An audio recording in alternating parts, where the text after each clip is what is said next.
Hello friends, in this video I will show you how to set B5 paper size in Google Docs.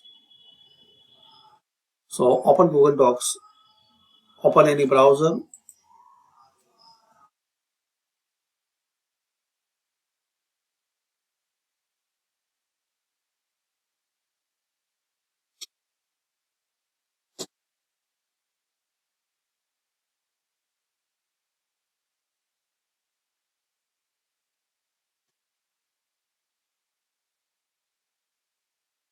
Now open any document.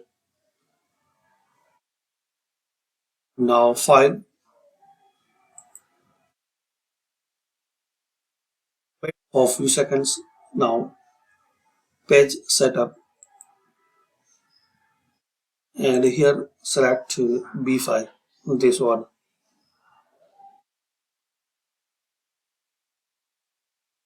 Okay, so click on OK.